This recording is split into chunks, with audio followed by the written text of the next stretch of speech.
नमस्कार साथियों, जैसा कि आपको जानकारी थी, काफी लोग परेशान थे इस विषय को लेके कि माननीय शिक्षा मंत्री और विभाग ने क्या निर्णय लिया है।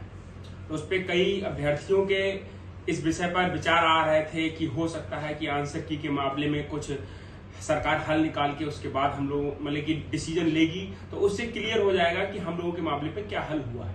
उसको लेकर आज आंसर की के प्रकरण को लेकर आज के ही दिन कोर्ट में सुनवाई थी, एक कंटेम्प्ट लगा हुआ था और उस मामले में आज सुनवाई हुई जिसमें माननीय सचिव साहब उपस्थित रहे, अन्य लोग भी उपस्थित थे।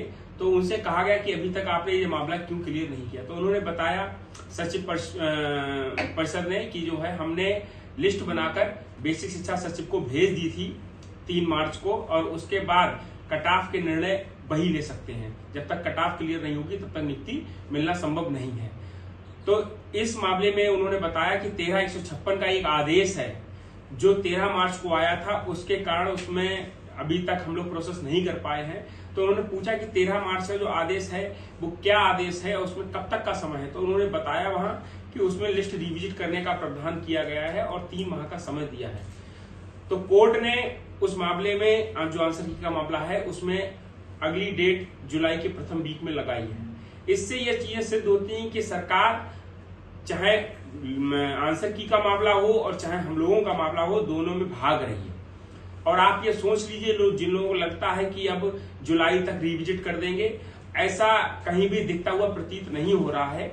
क्योंकि अगर उनको ये करना होता तो आप देखिए नवंबर 2022 से लगातार आंसर की का जो ऑर्डर है वो नवंबर 2022 में आ गया था और तब से लगातार सरकार जो है किसी ना किसी मामले में कि उसका ऑर्डर आ जाए, कभी ये हो जाए कभी ये हो जाए, लेकिन अभी तक आंसर की मामले में बिल्कुल एक स्टेप आगे नहीं बढ़ी है।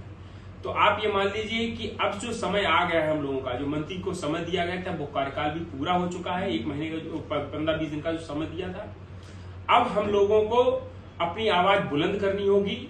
और वो कहते हैं ना कि जो तौर है दुनिया का उस तौर से बोलो, ये बहरों का इलाका है जरा जोर से बोलो।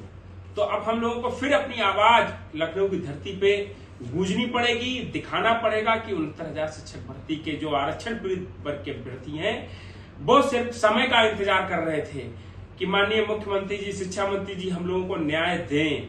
लेकिन अगर ऐसा नहीं होता है और हम लोगों को ऐसा प्रतीत भी हो रहा है कि अब समय आ गया है कि हम लोगों को फिर सड़कों पे उतरना पड़ेगा, तो सभी साथियों से निवेदन है, संगठित रहें, एकजुट रहें और आने वाले समय में हम लोग जल्द ही इस पर अपनी टीम के साथ रणनीति बना के इस विषय पर जो है आगे बढ़ेंगे। धन्यवाद।